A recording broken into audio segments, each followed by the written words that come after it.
y'all doing? Well, first of all, just kind of what has camp been like? Everyone has praised your maturity as well as your athleticism and your ability. How did you kind of approach this camp and the impression you wanted to make? Camp been going very well for me right now. I'm still learning, just a freshman. So, just coming as a young guy. Just listening to the older guys that've been here, that've been through camp, and just listening to Coach Hartline. You got Emeka, Tate, Brandon Ennis, Coach Jalen Ballard, the guys who've been here. So, just listening to them guys, they just put me in the right direction to succeed. Jeremiah, what's it like just to get as much attention as you've gotten before you even played a game here? It's a blessing, but you don't want that hype to affect you and all this other stuff that's going around me. I just keep my head down, just find ways to get better each and every day. Is it easy to block out that noise? Oh yeah, it's very easy. I just don't be on social media that much. Just don't look at Twitter and all that other stuff. So that's easy for me. Everybody around you says that you're actually a very quiet person in real life, and yet it seems like Jeremiah Smith, the football player, is just very loud in everything that happens with him, whether it's his recruitment or the way he plays football. So, I don't know, how are you? Those are two different people. There's almost Jeremiah Smith, the football player, than Jeremiah Smith, the human being. Yeah. Who's Jeremiah Smith, this person that we've all clearly are in a frenzy about over the last couple of years? Like you said, it's that way. Off the field, I'm a quiet person. On the field, I'm a different type of person.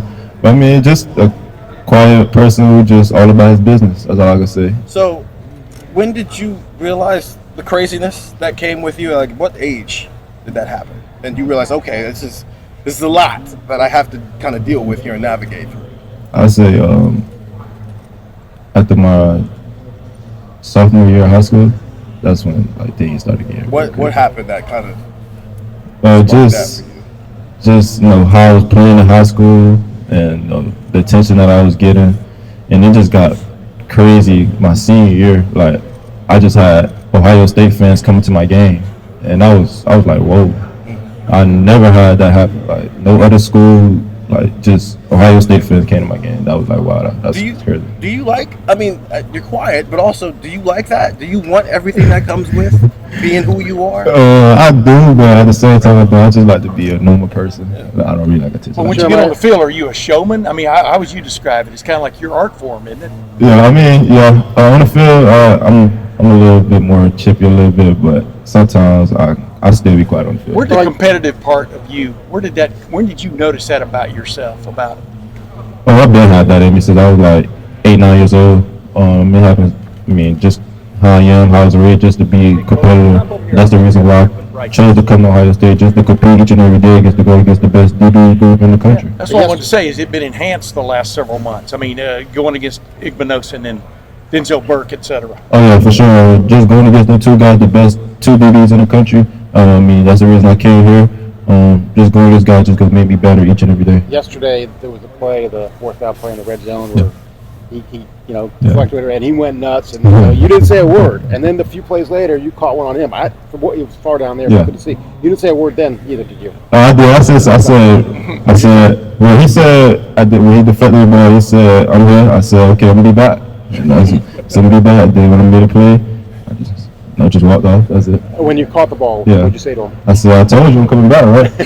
Jeremiah, what's it like being back with Carnell Tate and Brandon Ennis for your SAFE days and be back here together? It feels great, just us three to be on the field together. We're gonna make a lot of plays this year for sure. What have you learned from them over the time? I learned a lot, especially from Carnell, because we both play outside. So just learning from him, and the things he learned, he just teaching me. And, he was behind Marv and stuff like that, so he just teaching me the game for sure. What specifically have you gotten better at in camp compared to when you first got here?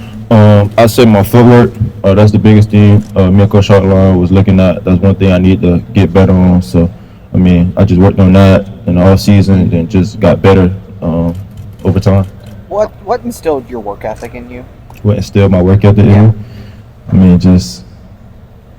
I really don't know. I can't really answer that, but it's just in me. I just want to work. That's one thing. I think I say I get it from my dad.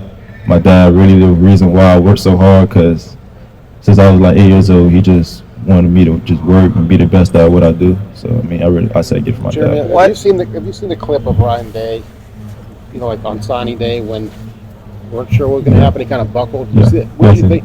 And how close did you come to switching your commitment? I wasn't flipping at all. I don't know why people made it seem like it was that. I was a Buckeye, and that's it. How did your dad set an example for you? He set a big example. Me just.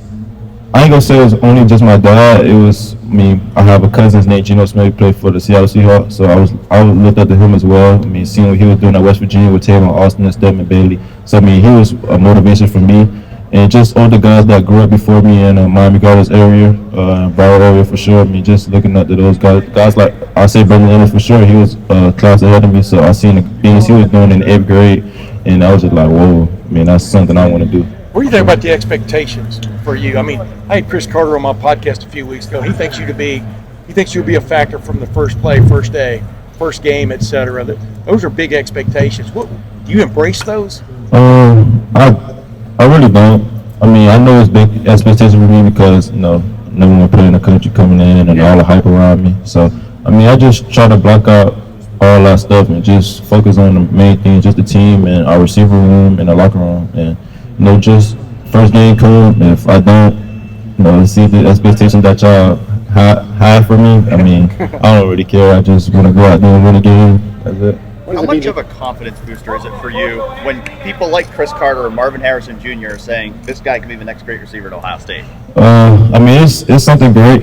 I mean, I just got to go out there on the field and just show you guys that I could be the next, probably the great Ohio State receiver to come through here. So, I mean, it's a blessing, have that, but I just got to go out there and play and show you guys. What does it mean to be an Iron Buckeye? It means a lot for me to be, was it the first freshman? Yeah, I mean, that's a blessing for me, for sure. Just, shows all the hard work that I put in on the weight room and stuff. Where does the maturity come from? My dad, really. What does he do? I mean, tell me about him a little bit. The maturity, just be older don't act my age, act older than my age. I mean, a lot of people tell me that I don't act my age. I'm way beyond my years. I mean, you just gotta be mature and don't act like a kid. JJ, what is it about? What is it about 50-50 balls with you that make them 70-30 or 80-20, maybe 90-10 at some point? When I see a 50-50 ball, I mean, I just think I gotta make the play, and it's on me. It don't matter how the ball is. If it's a bad ball, I just feel like I gotta make that play. No matter what the circumstances is, it don't matter if it's a bad ball. I feel like the ball is mine. No matter who in front of me or.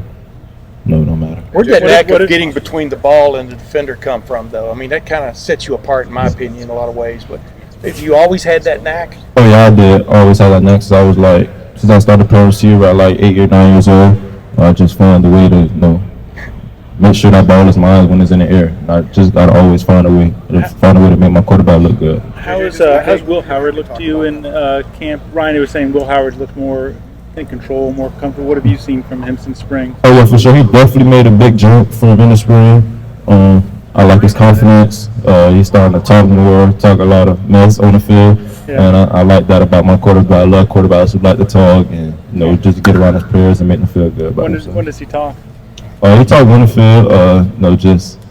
He just say a lot of stuff I can't say, but he will talk for sure.